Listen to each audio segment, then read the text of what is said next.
welcome back to Madness in the Method, the podcast where we talk about Nicolas Cage movies, and nothing but Nicolas Cage movies. Well, sometimes we talk about other stuff, but mainly Nicolas Cage movies. My name is Tobias, and with me as always is my friend and trusty co-host, Christopher. Hello, everyone. Hello. And in today's episode, we're talking about the 1998 romantic drama slash, I don't know, religious movie? According to IMDb, it's a romantic fantasy. Romantic fantasy, yes. I was thinking, is it sci-fi? No, is it fantasy? Maybe? Anyway, we're talking about City of Angels. Starring, of course, Nicolas Cage and also Meg Ryan. Yeah.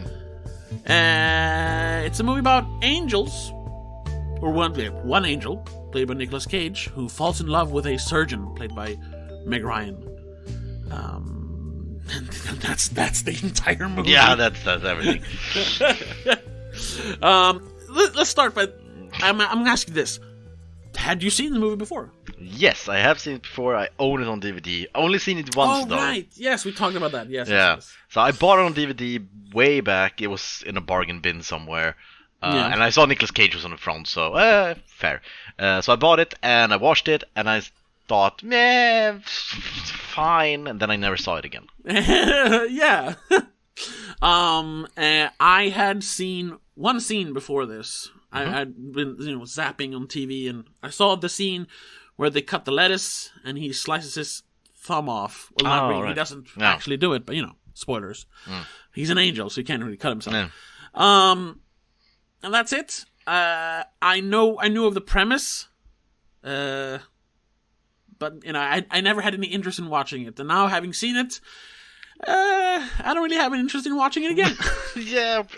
I'll so, as I said, I remembered it as being okay, and watched it now, and I feel still it's okay. Yeah, I agree. It's fine. Kind of boring. Yeah, it's one of those movies which we talked about a lot. One of those movies which is straight down the middle. There's nothing really good, but there's nothing really bad either. It's just very Yeah. Which is the worst way a movie can be. Yes, because there's nothing to talk about here. Well, no, there is something to talk about. Because I think the concept is really interesting. First of all, it's one of those movies that just cements the existence of at least angels. And I mean, they talk about God as if he exists. Yeah. And then you have a non-believer, Meg Ryan's character. What's her name? She's Dr. Maggie Rice. Maggie. Yeah. Who then, she's shown proof, that angels exists. And I'm just thinking, like, that would be so much more interesting to explore than just have them fall in love. This is a movie where the world building is actually interesting to me, because I generally don't like world building. I like the story. Man. But here I'm like, so what? This should be like news around the world. Like, the existence of God has been proven. What is this going to do to everything? But no, they just fall in love, and Yeah. They go camping. Yeah, I mean, the world building is interesting specifically because there isn't any, really. They just throw things out there and then don't explain it, which works fine for this movie. It works out. It does. Because they really succeed in making angels feel like not human. Because they just walk around, all of them with this creepy, weird, blank smile. Oh, yeah. And just hanging around... just staring people in right directions, just nudging them in certain directions, and also taking souls to heaven, sort of. Yeah, that's basically it. Yeah, and this thing, which I really like in the movie, is that all the angels, they sort of live at the library. Yeah. And because then they can hear stories, because they can't read or touch or something. I'm not sure. Yeah, there's some weird, like, they can touch people, but they don't seem to be able to interact with the rest of the world. Yeah, but something like that. We have this thing where Seth the angel Nicolas Cage plays actually leaves a book at Meg Ryan's house. Oh yeah, that's so true. they can sort of, but I don't know. But the thing is, in the library they can just sit because they can read people's thoughts, and when people read, they usually hear, read it in their head. Yeah, of course you gotta, you're reading it, so you're in your mind subconsciously you're saying it. Yeah, basically. So they can just sit and just hang around people and just hear stories. And that's why they like to be in the library, and I like that thing. That's pretty interesting, and building this canon thing. And then he falls in love with Meg Ryan's character, which is I remembered it as a bigger point, but it isn't, that she's like an atheist and can't believe in God. But they sort of gloss over that really fast. Yeah, she's just like, no way, that can't be. And then she's like, okay. yeah. Basically. And then Seth meets a guy who says he is a former angel who fell from... who decided to become human, to snip his wings, sort of. Yeah. And fall to Earth. And Seth gets this thought in his brain that he wants to be human, and then he becomes human for Meg Ryan, which is pretty weird. Yeah, because it's this weird thing. Again, it's a 90s romantic movie, so that's pretty much what they all were about. But it's a astronomical level of grand gesture. Yes, but that's the thing in movies like this, like the huge romantic gesture. But yeah, he's literally like giving up. In like eternity to be immortality. Yeah. And I think because that's also one of the weird things, because when she realizes he's an angel, she sort of decides that they can't be together because he's not human, and it's not it doesn't go both ways, sort of, because he can't really feel feelings in the same way. And things like that. So she says, no, we can't be together. And then he falls from grace and sort of hunts her down.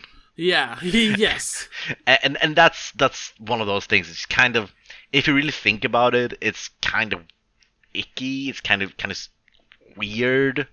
Yes. It's sort of the same thing as like teenage men who's like, I'm gonna kill myself if you're not with me. It's the same vein of. It's not quite. It's not quite on that level. It's not like what's it called, the fucking Ryan Gosling movie where he literally says, "I'm gonna jump if you don't love me." It's not the same, but it's in the same ballpark. In the same vein, yeah. And I usually don't mind that, especially if it's older movies. But even I was like, when he was an angel and she was like. She just had a bath and she was undressing and he was just there, sort of touching her, but not really, since he can't. I was just like, this is a little dude. Come on, he's being too obsessive. I get it, but ease up, buddy. Yeah, I did read from taking it a little. Usually do that at the end, but I did read a little of the reviews from the time. Yeah. And there was one person who gave this a very bad score. He said it was a really bad movie. And he said Nicolas Cage more acts as a serial killer than an angel. And he's sort of right. Yeah, I get it. At least half of the movie. Yes. He just appears at places, and she's always this, oh, what are you doing here? And he's like, I'm here for you. Yeah. Okay. Spreading it real thick. I mean, since he's not human, he it'll be, he kind of has to be a little weird and awkward. But it's too much. Yeah. It should more be about him like learning to be human. And her like, dude, boundaries, man. But I like you, but can we calm down a little bit and like gradually becoming human instead of just creeping and then all of a sudden I'm human. Let's fuck. I would say, because So we're gonna spoil this, right? Yes, whatever. Yeah, whatever. So guess what? They fall in love. Oh. No, I'm not that part. I mean, the sort of twist. Yeah, sort of. sure. Yeah, sure. But so when he falls and they get together and they spend this night together and this morning together, and she goes away to the store to get some fruits, and on the way back she dies. Yes. And so they had like one night, one and a half days together, sort of. And then she dies. And then we have, and that's at the end of the movie. So we have like maybe 5 minutes of him, something like that, walking around being sad, and then getting over it, and then decide to keep living, sort of. Yeah. And I think this death scene, they should have put that like at the middle mark or even earlier, so the movie would be more about him finding life, not finding love. Yeah, exactly. Because learning how to deal with grief and sorrow, since that's also part of being human. Yeah. Or that he became, that she says no, he falls, and then either he's rejected, or that he's respectful of her wishes and just keeps on living.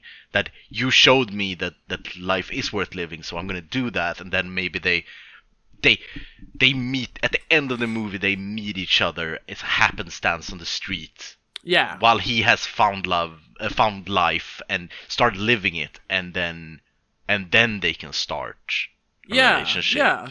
But it should be more centered around life, not love. And I think that's the biggest issue with the movie. Yeah. No, I definitely agree. Because, I mean, also something that should be taken into account. The movie's about, what is an hour 40 or something like that? Oh, yeah, something like that. And for the first hour, it's really meandering. I mean, sure, he meets this other ex-angel played by Dennis Frantz in his last movie role before becoming TV cop forever. Mm-hmm. I think he's really good in the movie, and like it's kind of fun that because you see all the angels, they're all kind of looking the same. They're all of different ethnicities, but they're all like tall, handsome, fit. But since he like has learned to love life, he mentions him. He's a hedonist. He loves food. He smokes, and that's why he's in the hospital where they meet. Yeah, like he's had so much fun. He's ruining his body basically. Yeah, which I thought was kind of funny. Yeah, this thing that just I'm gonna fucking live all out. There's yeah.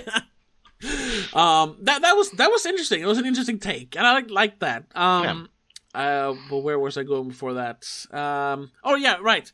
So he meets him. They discuss, what it will be like when you're actually human, and how you can become human. And there's a little bit of back and forth between Meg Ryan and Nicolas Cage, but that could have been condensed into like 20 minutes. Nah, let's say half an hour. Yeah, it just goes over an hour, and when the movie is like almost over, that's when he finally becomes human. You're like, finally! And then he spends another 10 minutes getting to her. And then when it's like 15 minutes left, they finally meet up, and then she dies? He's like, what the fuck? Yeah, it was a little annoying. And the focus is completely wrong. They too much time for unimportant things and too little time on the things that matter. Yes, exactly. Which was very, very annoying. Yeah. So I don't know. That's the movie. Yeah. I like the scene. I like how they explain it though, because the whole falling bit. Like you literally have to fall because an angel can't get hit by a car or shoot himself in the head or take drugs, but they can fall since it's a symbolic fall from heaven. Yeah, it's a symbolic and actual fall. Yes, exactly. But it's also because he's fallen in love. Huh? I don't think that was a thing. Okay, but the sequence when he falls was kind of cool. Yeah. It gave me Matrix vibes because they had like this overly animated trench coat like flapping in the wind in slow motion. And I it had flashbacks to earlier like memories that he had, and they were all in black and white, which I understand is a reference to the original movie. This was a German movie in the 80s or early 90s, I think. I think it's even earlier, actually. Oh, I'm not sure. I haven't seen it, but no, me neither. Oh, it's from 87. It's from 87. Yeah. It's made by Wim Wenders, I think. Yeah. Yeah. Because he has the script credits. Yeah. Der Himmel über Berlin. Yeah. Sky over Berlin. Yeah. I haven't seen that one. No, me neither. But so I can't judge them side by side. This one and that one. No. Another thing that's just weird in this movie is that they have so many drawn out musical scenes. Yeah? Yeah, where nothing really happens. We just hear almost like an entire song. Oh yeah, no, yeah, that's true. Yeah, there's a lot of lingering. Yeah, because we have what is it? Arms of an Angel. Yeah, that's that was funny. Almost the entire. Like the meme song. I've never actually heard it. But it's like, okay. Oh, it's that song. So it's almost the entire that song almost entirely where Meg Ryan's character just wanders around at home. Yeah. For that entire song, and then there is the song. What is it? Like when Nicolas Cage is going to her, there's like one of those. Oh. I'm going to you song. Yeah, there's some song that it's referenced earlier in the movie, and then he's singing it. Something black, something. I don't remember. But yeah, and we're almost tired of that song where he's just traveling or hitchhiking sort of. Yeah, walking through the rain. One random scene where he's beaten up and mugged for no reason. Yeah, for no reason. Yeah, and then we have another scene, but that's just an instrumental song. But you also hear a long, just meandering scene. Yes, I don't remember which one it was, but so that's weird. And then we have Meg Ryan's. It's all padding. It feels like. Yeah, and we have another weird thing is Meg Ryan's boyfriend, who is sort of written off. Yeah. He disappears through the he's in the beginning of the movie, then he disappears for the entirety of the movie, then he appears again and says, "Want to marry me? Oh, just think about it," and then he's never mentioned again. Yeah, the way they kind of describe it is that they have like a very casual relationship, basically friends with benefits, it sounds like, in the beginning. But then, all of a sudden, because she starts to have like actual emotional feelings for Nicolas Cage, she tries to find that in him for a little bit, and like, oh, I can't. What do you mean, look at you for 5 minutes? Oh, and then like he decides like, oh well, maybe I don't want to lose my fuck buddy. How about I marry her? It feels like, because he's like, how about we get married? Huh? Maybe you want to get married? And she's like, I don't know. Okay. It's weird. But we should mention, because he's played by Colm Feore, who was the Doctor in Face Off. So. That's true. Returning character actor Colm Feore, who actually he's in more of this movie, but not much. Anyway, and then she explains to Seth, Nicolas Cage character, like, I'm gonna marry whatever his name is, Colm Feore, Jordan. Yeah. Because we can't be together. Because me and Jordan are the same. We're both humans, and you aren't. And then she leaves for what is it, Tahoe, where she has the house. Her uncle has the house. And then when he goes there as a human, because after that he falls, becomes human, goes there. Jordan isn't there, and she's like, "No, I called it off." And now I'm here anyway, because I don't know. It was he just disappears from the movie. It's so weird. Yeah. So I'm wondering why he was even there. Was there a point for that character to even exist in this movie? To make her have second thoughts, but it should be enough. She should be able to have second thoughts mainly because the guy is an angel. Like, oh, I'm in love with him, but he's not human. We're literally not compatible. Like, on any level, basically, except for, I guess, emotionally. Yeah. That should be enough for second thoughts, but no, they needed another guy there. And there's some scenes when she's with Colm, Jordan Ferris, and Nicolas Cage is there, and he almost looks like jealous, like, yeah. Do you love him? Do you love me? I think the best scene is when with the fridge door. Oh yeah. When they're in the kitchen and talking about Seth, and this the guy just, oh, so who's this Seth person you're talking about? Yeah. And then she closes the fridge door. Nicolas Cage is just looming behind it. Yeah. Just And that's also kind of funny because the angels, they don't specifically say that they don't have feelings. Obviously, he has feelings since he falls in love. But I mean, I guess they're more detached from their feelings. So it really takes something special for him to fall in love. I get that. But he gets jealous very easily. Which is strange. Yeah. He's acting very human at sometimes. I think detached is the perfect example of how they are feeling, or maybe that they can choose what feelings they want to feel, because they are happy. Nicolas Cage angel friend, whatever he's called, Castiel, played by Andre Braugher, who's really good. I wish he was in the movie more, because he's around and just laughing like all the time. Oh yeah. He's super happy about everything. And even they after he falls in love and they discuss her, they sit on the it's after the first scene with the little girl who dies. And they talk about what she loved the best in life, and she's flannel pajamas or whatever. And they talk about I think even then they kind of talking about being human or something like that. Or having emotions or feelings or something. And Castiel is like, no, I don't, not really. And Seth is like, come on. He's like, okay, a little bit, man. Yeah.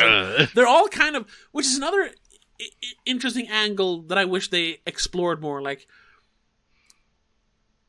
if the angels can become human, and for the most part they seem to benefit from it because they can actually like experience real emotions, and they can feel the wind on their face, and they can eat food, and whatever.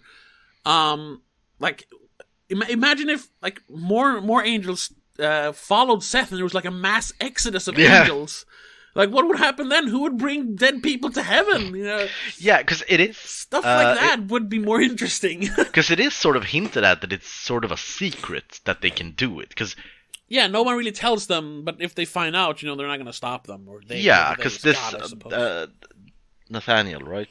Yes. Yeah. Yes. Nathaniel, the ex-angel, he says like, yeah, you can do that, and Seth, Nicolas Cage character is, what? No, you're lying, sort of. Yeah, exactly. And then the Castiel is when Seth tells Castiel, he's also surprised. So yeah. So yeah, I just hope Castiel just don't tell anyone, because it's gonna be issues. If all the angels know this. It's like God is a shitty boss. Like, you don't have to work overtime, but I'm not going to tell you that. Yeah. That's basically it. Like, I mean, you can be human, but I'm not going to tell you can be human, or how you can be human, because I don't want you to be. Yeah, the angel part is definitely, the angel world is definitely the most interesting part of this movie. Yeah. Also, another thing, what happens when Nathaniel and Seth dies as humans? Do they go to heaven? I guess so. They don't discuss it, but I guess so. They're humans now, so. Yeah, and by that logic, if they go to heaven, I mean, what's the backside of dying or becoming human? I don't know. None. There's no cons to becoming human. No, because when Seth is taking the girl to heaven at the beginning of the movie, yeah, she asks where we go, and he says we're going home. So they obviously can go to heaven, and obviously like it. So it's just that they're like quitting their job, just slack for the rest of eternity. Yeah, and since they don't explore what happens to like bad people. Like, is there a hell, maybe, then? Like, fallen angels can't go to heaven? They don't discuss that. So, yeah, there only seems to be, perks to being human. So, especially if you start out as an angel and then become human. That seems like the best fucking deal ever. I don't know. And I suspect, this is very speculative, but I suspect that hell doesn't exist because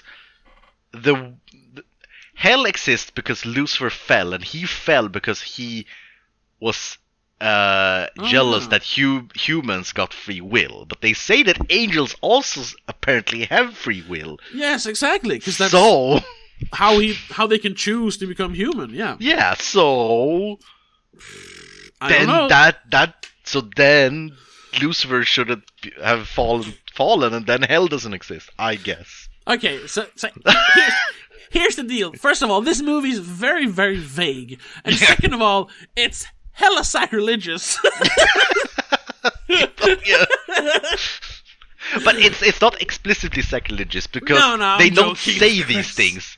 But it's implied. But I mean, if you are a Christian, you can watch this movie and just, I don't think anyone would be offended of it. No, I don't think unless they start listening to this podcast. And like, hey, that's right. Wait a minute. No, but honestly, I'm sure there were some super devout Christians who's like, oh, this is not the way you treat angels. Yeah. I'm sure there were some people. I've never heard of it, but it wouldn't surprise me if someone who saw this movie was angry. But yeah, I guess the end of the movie. Yeah. Because after Meg Ryan dies, he sort of sulks around for a bit, and then he eats some good food, and I think just squats in her old house. Yeah, that was also weird. Like, he's just gonna live there? Yeah. He doesn't own the house? No. But anyways, yeah. And then at the end he goes to... Because there's this beach where all the angels stand every morning and night to watch the sunrise, because they can hear music in the sun. Yeah. So he goes there, and then he takes a swim as just sort of show off how that he loves life now, sort of. Yeah, because it's implied earlier that when Dennis Frantz character, what's his name? Nathaniel. One of the things he does to show that he enjoys life is that he takes off all his clothes and he jumps into the water when they go to the beach to listen to the sound of the sun, but he can't hear it, of course, because he's not an angel. But it's I can't hear the music of the sun, but I can feel the splash of the ocean. And Seth jumps in after him, of course. And they don't discuss that he doesn't feel it, but obviously he can't feel the water on himself. But then in the end, he does the same thing because he can feel things. He's alive. That's what that represents. And I was like, okay, sure. So I think the message of the movie, because I was thinking throughout the movie, right up until she died, what is it this movie want to say? What is the message of this movie? Because there really isn't one. But at that specific scene, I think that I got it. That it was a too long wait to find it. Okay. It's that the message of the movie is it's better to have loved and lost than not loved at all. Oh, yeah, sure, yes. But I think it's that makes sense. One of the most convoluted and roundabout ways to actually say that. Yes. But I think that is the message of the movie, and that in itself is not a bad message. No, not at all. It's just we didn't need this multi-million-dollar fucking romantic fantasy movie about angels and death and shit to find that out, Yeah, and I think it's probably the writers of this movie. I don't know how many rewrites this went through, but somewhere I think there's the writers were more, just as we are, more interested in the angel part of the story than the actual love part of the story. And I think that's why they sort of lingers before he falls, because they want Yeah. to do more about the angel stuff, even though they actually have nothing to say about it, and it's sort of a footnote to the story. Yeah. That was something I was thinking of, because there's a lot of shots, because it's really cool in the beginning that, all the angels, they're always standing on rooftops, or, they're in places where they shouldn't be, it's just slightly off kilter, like they're standing on the handrail instead of the actual stairs, shit like that. And that's a nice way to, like, to have that in the beginning, because the movie begins with them sitting on the highway sign in Los Angeles, and it's a nice way to establish that they're just like slightly detached from humans. So they stand on the sidelines, kind of. But then throughout the movies, there are so many like establishing shots of like rooftops and the city, and you see angels standing on roofs, and it's like, okay, we get it. Like, it doesn't add anything. It's just cool shots. And I'm wondering if the movie would be more effective if it was actually like made on a smaller scale. So we didn't need all those helicopter shots of Los Angeles, and instead we would see them walk around, and maybe have Meg Ryan and Nicolas Cage walk down the street, but he's an angel and she's human, and then we just see other people dressed the same way as he is, all over, like a little over there, just to establish that they are everywhere, which they do, but mostly in the library. I would like to see that in other locations as well. We don't really do that.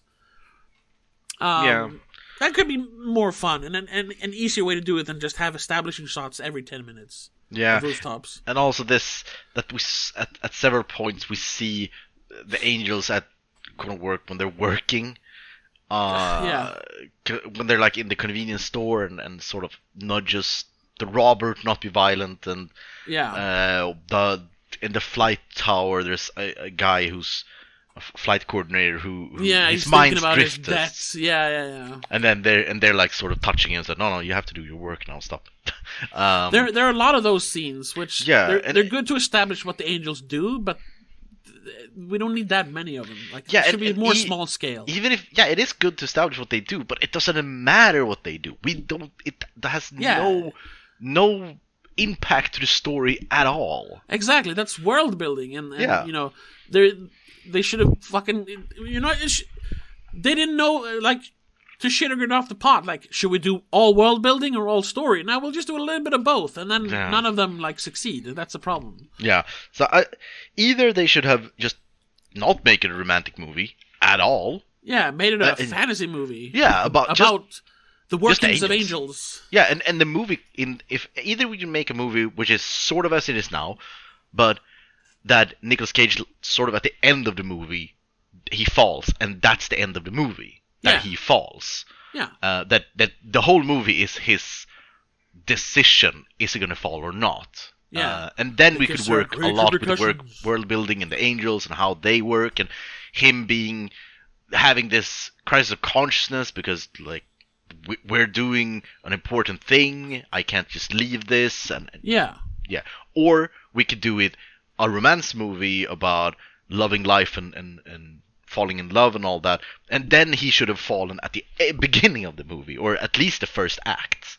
Yeah, exactly. Like, switch it. So the first half hour is establishing everything, then there's an hour of him learning to be human, instead of an hour of establishing stuff, and then the last half hour they fall in love. Yeah. So, either fall at the beginning or fall at the end. But fall at the end without the romance in that case. Or another way to look at it, like, if it was just going to be a love story, have the movie be more or less like 99% from Meg Ryan's perspective. So there's just this weird guy that she keeps running into, and like 40 minutes in, he's like, I'm an angel. She's like, what the fuck are you talking about?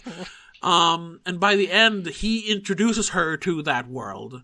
I don't know. This is just me pulling out of my ass. I don't know at what point he becomes human, but he does, and they live happily ever after because they take time to actually establish a relationship before he becomes human. That's just the last hurdle. He has to become human for them to actually be able to have a life together. Or you do the fantasy thing, like we talked, and then it's almost entirely from Nicolas Cage's perspective. and she's just this like elusive, like, I wish I was human so I could love this person, but there's more to life than just this one person. So you got to think of that before you become human, kind of thing. Yeah. But here it's 50-50, so it just becomes whatever.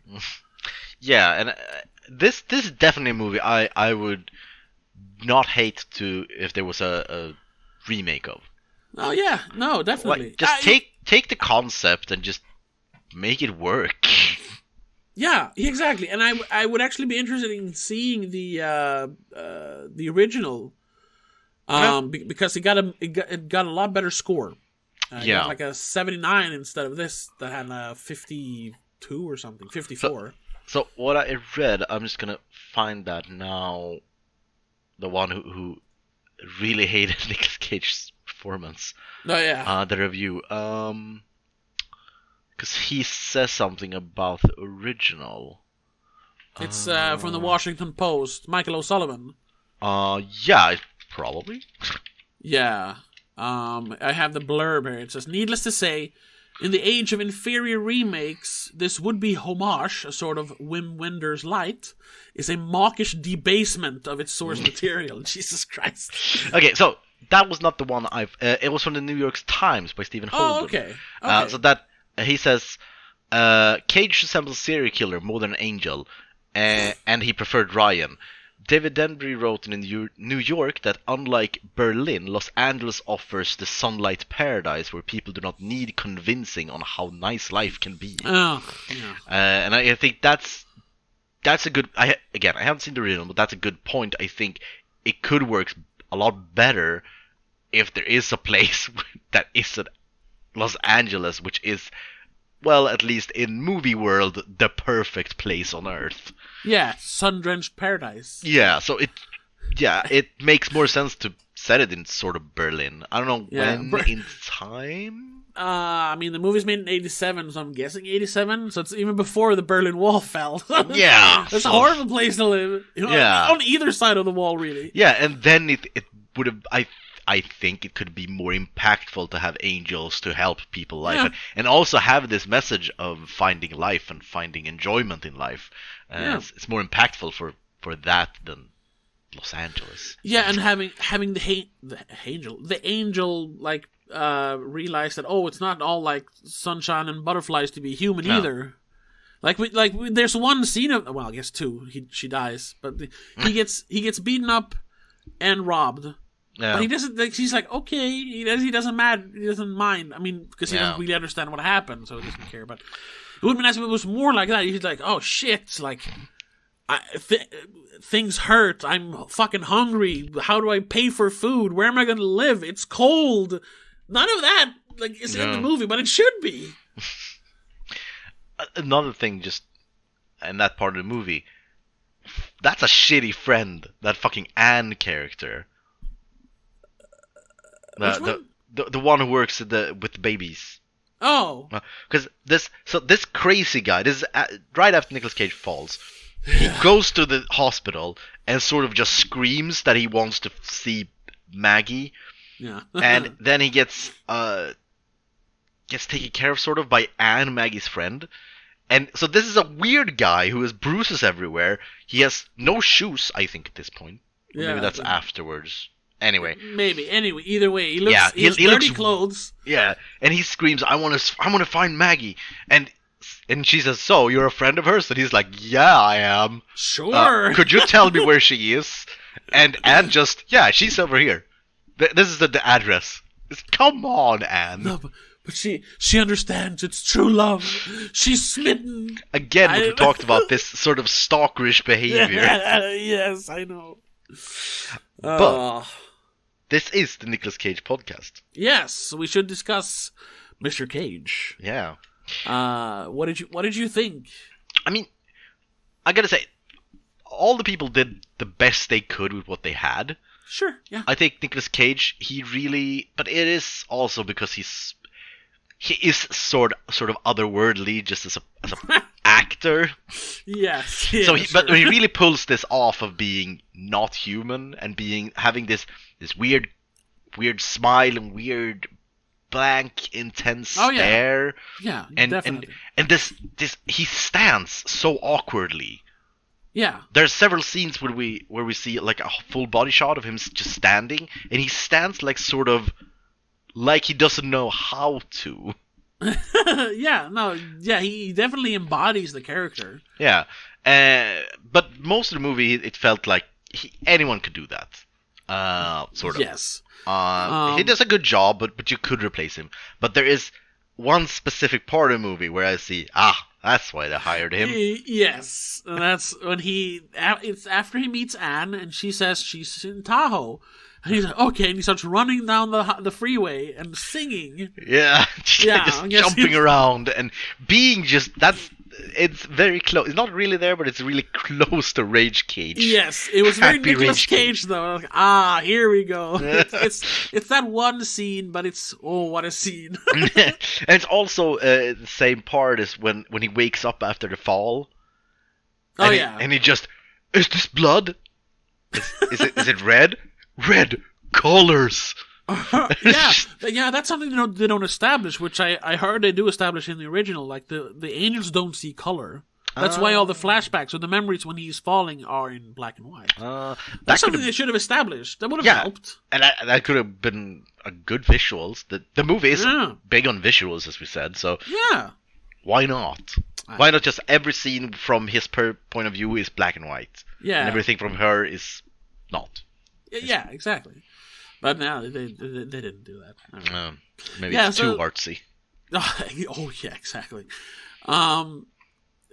So he's good, but there's not much room for him to really act out, which he doesn't always have to, and he's good at what he does in this movie, but it's not that super exciting of a role to play. No, it's not worth seeing the movie for Nicolas Cage performance. Put it like that.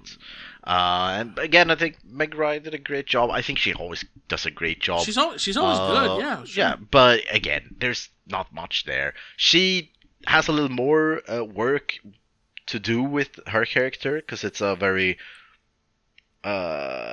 sort of monomanic depressive kind of character.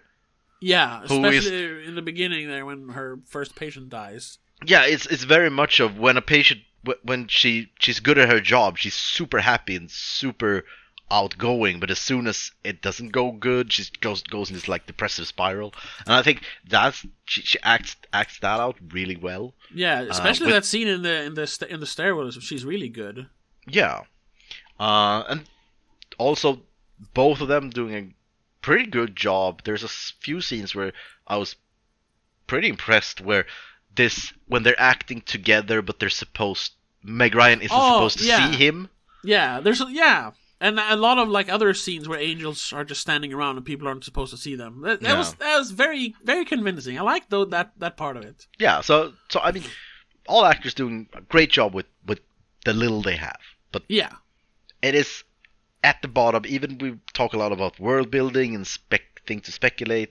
It is a very straightforward. People go to places and talk, and then go to another place and talk. Oh yeah, movie. There's a lot of sitting down, talking, like close up of you, close up of the other guy, close up back and forth, back and forth. It's the Star Wars prequels. Yeah, and it's very, very not interesting. And if you cut out all the establishing shots, this would be one of the most insufferably boring movies ever produced. I think. Yeah. So maybe all those establishing shots with angels standing around are like an afterthought. Like we need to have something exciting going on. Yeah, something between these talking. Rent a chopper, get some guys in black trench coats, put them out on the rooftops, just film them for a day or two. Yeah. We need inserts, fast people. How many inserts? All of them. Oh, as many as you can. You have 48 hours starting now. Go. The movie comes out on Friday. I gotta say though, I think the opening scene was very strong and good. Oh yes. The whole scene with the little girl dying, yeah. Yeah, and this thing where, because I first thought which is, I think that's a good thing. I thought it was out of sync because I'm streaming from my computer to my TV. Oh yeah. Because you hear the mother thinking but we don't realize she's thinking. Yeah, you think it's just dialogue, but it's over the opening title cards. Yeah, over the Regency Enterprises logo. Yeah. And then we see her speaking, but her mouth is moving. It's like, oh, what's going on? And then he's reading her thoughts, and I think that's a nice touch. Yes, it was, and I thought the opening 15-20 minutes was really good. I was like, okay, this is 10 out of 10. Yeah, cause it was super sad to see a little girl just die in front of you, but then she's like happy to go with Seth to heaven. It's like, oh, it's very nice. Yeah, it's very, very angelic. Hey. Yeah. And then straight after that, they're sitting on the road sign and comparing notes of people's last words after they go to heaven and things like that. So yeah, it starts out strong, but then it just goes. Bleh. Yeah. Then it starts when we first see Meg Ryan's character, not because of her, but because of how that scene is shot. It's her biking down a congested freeway, which is just so like, everyone is just wasting their lives sitting in bumper to bumper traffic, but here she is, a free spirit, just bobbing and weaving in between the cars on her bike. I was like, ugh. Bike. And then there's this terrible 90s music, and it's just like, oh. Speaking of the music, it's very dated, this movie. It's very 90s. And it is interesting because it is a really hard cut when the movie turns yes. Because right up until that point, it's sort of just hear people's thoughts, and there's this sort of angelic music, and there's a lot of quiet moments, and you feel, oh, this is kind of interesting. And then hard cut to 90s music, Meg Ryan biking down the street. And fuck. She's not your average surgeon. She wears gloves and sunglasses and bikes. She listens to Jimi Hendrix while she cuts you up. Yeah. This movie definitely could. I wonder if someone has made one. It seems obvious to make a horror or thriller trailer of this movie. Yeah. As we watched. There's this man following me around. And just, you again. Yes. What are you doing here? I've come to meet you. How did you know my name? Bum bum bum bum bum. Maggie, I've come to see Maggie. Yeah, and that scene when she's alone in the hospital and he's just standing in the door, just slowly turns around. Hello. And there's voiceover like, you don't even know who he is, as he turns around and looks at her. And then because he says, which again, weird reaction from her in the movie. I guess that's supposed that she's already interested in him. Because the classic movie thing, it's not creepy if she's interested in you. Exactly. The Twilight thing. Yeah. Because when they meet for the first time, or when she sees him for the first time, he says, "Oh, hello, Maggie," and she says, "I haven't told you my name," and he just points very creepily at her name tag. And then the next cut when she's in the locker room dressing, she looks and sees that it's just M. Dot her last name, so her first name isn't on the badge. Oh, how did he know? And her reaction is smiling. Oh, that weirdo. So yeah. Yes, those parts, like we said before, they have not aged well, and honestly, in '98, it was still kind of creepy. I think, like some people pointed out. But I get it. It's, that's always that fine line between romantic and creepy. And in movies, you kind of nudge that towards romantic more than creepy. Yeah, there's a lot of suspension of disbelief that it's needed in this movie. Yes. And I would say I will not fault anyone who wouldn't be able to stand this movie because he's too creepy. I would understand. Sure, yeah. I get it. I can suspend my disbelief, but I will understand if you, the listener, won't.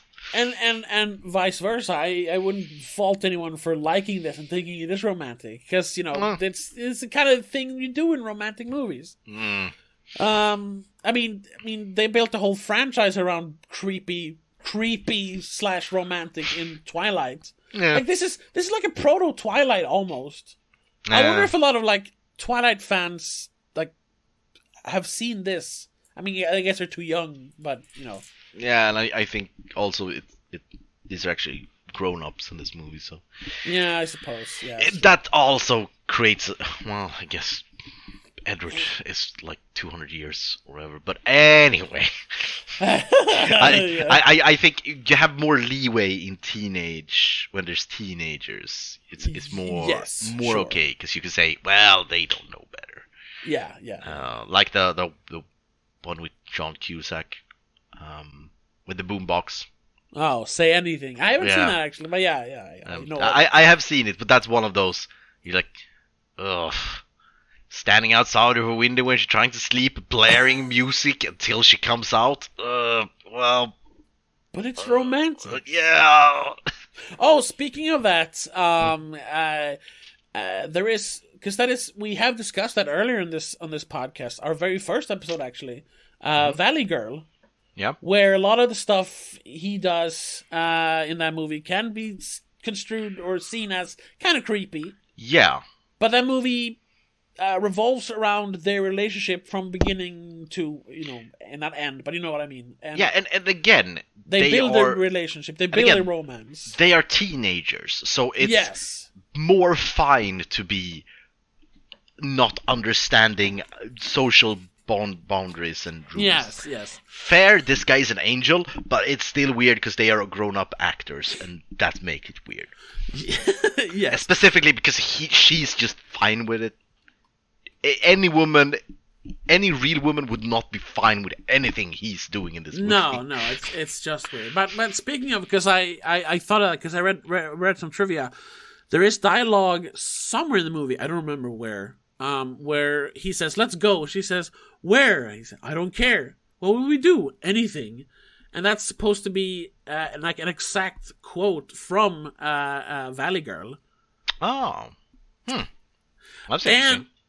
And another Nicolas Cage reference, which I found out, there's a super brief flash of a pregnant woman when he's falling. You just see her belly. Mm-hmm. That is Elizabeth Shue, who was pregnant in real life, and I guess she's a friend of Nicolas Cage, because they did Leaving Las Vegas together. Oh. So they needed a pregnant woman, so they picked her. I don't know if it's because she knew Nicolas Cage, but that is Elizabeth Shue. Her belly is in this movie. Oh, the more you know. So there's a bunch of Nicolas Cage connections in this movie. Ooh, and one final thing. We mentioned earlier when we talked specifically about Nicolas Cage that anyone could really have done this character. The original choice for the role was Johnny Depp, which I think would have been better. Yeah, could have worked. Because he's more of a... He's a little younger. First of all, he's a little younger. Not that really matters, but and he is definitely more of a like heart, especially in the 90s. Yeah, more of a like heartthrob character. I mean, just a few years before this, he did Edward Scissorhands and what's it called? Babyface. What's it called? Crybaby. Yeah. Like, I think he would work more as a kind of detached, angelic character, actually. Not that Nicolas Cage is bad in the role, but Johnny Depp would have been better, I think. Yeah, more sort of... And kind of a weirdo, because he's a weirdo. Yeah, not the extreme like in that movie, but Benny and June? Yeah, June, yeah. Benny and June, yes. Yeah, sort of that kind of character, but not zany, more down to earth, not down to earth, but more mellow. But that's sort of loving life character. Also, that's one line but that's a preference of mine, obviously, which would have worked better with Johnny Depp, where they're like, "Oh, you're so beautiful," and you're like, I mean, Nicolas Cage doesn't look bad, but I wouldn't classify him as beautiful. But Johnny Depp would have pulled that off more. Oh yes, that would have worked better. Specifically, Johnny Depp from the 90s. So. Oh, yes, definitely. So that would have been interesting, but alas, we got Nicolas Cage. But yeah, so regarding the reviews, it seems like at the time there was a lot of mixed reviews. Yeah. A lot of just in the middle, and people who've seen the original really gave it low scores. Which makes me want to watch the original even more. Yeah. And the more newer user reviews on like IMDb, pretty good score overall. Okay. Around like 6 to 9 I've seen. No Jesus, 10s, but no really lows either. It did pretty good at the box office. I think it was at number 1. That wouldn't surprise me, since it's Meg Ryan. Because it says it displaced Lost in Space, which was the first in box office for 1 week after overtaking Titanic. Whoa! But that was Titanic 15... was from the year before, so yeah. Titanic. Yeah. So 1 year later, it displaced Titanic. Yeah. So it said Titanic ranked 3rd behind City of Angels and Lost in Space. Jesus.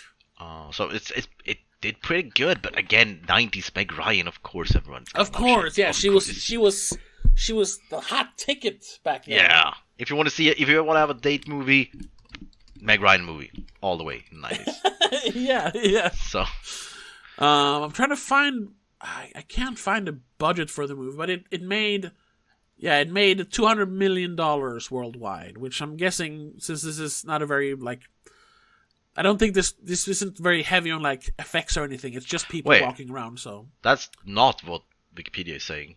Oh, really? It's saying it made 16 million in the opening weekend. Yeah, but I'm looking at worldwide, worldwide box office. Right, yeah. So eventually it made 200 million worldwide. All right, right. Domestically, it opened strong, $60 million, but then it only made 18 million more after that. So everyone went and saw it opening weekend, and I was just like, whatever. Yeah. Yeah, but I guess that's City of Angels. Yeah. We're gonna score this one. Let's see here. Hold on, because I actually found there is one review from the Christian Science Monitor, just because we're talking about Christian people being angry at the movie. They gave it a 5 out of 10. So it's not terrible, but they do mention, many will welcome the movie's interest in spirituality, but some may wonder why it's couched in a celebration of sensual pleasures, ranging from sex to cigarette smoking. So, there's a little bit of that I was, Anyway, I'm gonna give it a very, very, very weak 5. So you rather watch this than The Rock? Is that what you're saying? Yeah, I think so. Really? Okay. The Rock just made me anxious and made me hyperventilate. At least this one is a little more mellow. Yeah, I'm gonna give it a 4. I would rather watch The Rock, which I gave a 5, than this. And it is mostly because it is pretty boring. It is. I mean, boring. The Rock is not. It's not a good movie, I'd say, but at least it doesn't feel as long as this, and that is longer. Oh, we talk about that in the Rock episode, which you should check out, everyone. I thought that movie was so long. I just couldn't wait for it to be over. Yeah, I agree that it's long, but I think this felt longer. Not to me. I mean, like I said, I don't really like it, and it's a very weak 5. But if I had to pick, this is 40 minutes shorter. I'll rather watch this. All right. Yeah. So that's City of Angels. From 1998. Yeah, I gotta say, I'm a little disappointed. I thought it was gonna be more, but you can't always win. It's a weird bookend to his action trilogy. Yeah. Well, is this his last movie for the 90s? No. But the action trilogy we talked about, The Rock, Connor, Face Off, and after sure. Right after that, he just goes City of Angels. Yeah, sure. That's kind of weird. Next week is another movie made the same year, 1998, which is Snake Eyes. Yes, another one I haven't seen before. Yeah, and I haven't seen that one either, so. And that's kind of funny, because then it feels like another unofficial thriller trilogy. You have Snake Eyes, then Super 8 in 99, and Bringing Out the Dead in 99. Yeah, fair. Oh.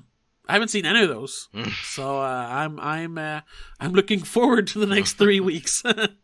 Yeah, so this is such like complete like 360 from when we did Adam Sandler movies. Every week it was just like, oh man, I can't believe I have to watch another one. Yeah, every movie here is it's not always super great, but it's at least something new. Yeah, something new and something you said. Oh, this that was could be interesting. Yeah, because that was the biggest issue with Adam Sandler. We keep talking about the Adam Sandler podcast, but it is the only other thing we have to compare to. Yeah, that's the biggest issue. There's every movie was just another one of this. Yeah, it's the same thing over and over again. Yeah, it was horrible. So here at least there's a lot of different things, and that's very nice. You know. Anyway, so if you want to follow along next week's episode, check out Snake Eyes. I'm sure it's available, wherever on the internet. And if you want to hear all of these episodes a month earlier than everyone else, you should check us out on patreon.com/don'tmakeascene, where every episode of the podcast is released earlier. You get a sneak preview, so to speak. You also get exclusive episodes of my other podcast, The Spoiler Cast, which I do every Saturday and every Monday on Patreon. You also get monthly commentary tracks. You get the occasional exclusive video, and all that for just $3 a month. So if you want to support the show and get something out of it, check us out on patreon.com/don'tmakeascene. But other than that, we're just glad you're listening to the show, and we hope you enjoy it. So that's that. Thank you so much, and we'll see you in the next one. But until then, have a good one. Bye.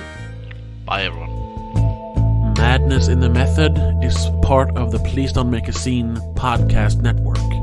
It is produced and directed by Tobias Vedén after a concept by Christopher Billén. It is hosted by Tobias Vedén and Christopher Billén. Executive producer is Annika Vedén.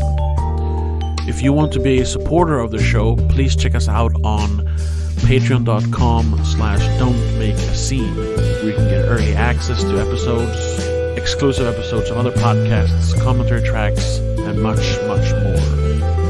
And we want to give a huge shout out to our Patreon supporters: Laura Kinney, Rasmus Jonsson, Mom,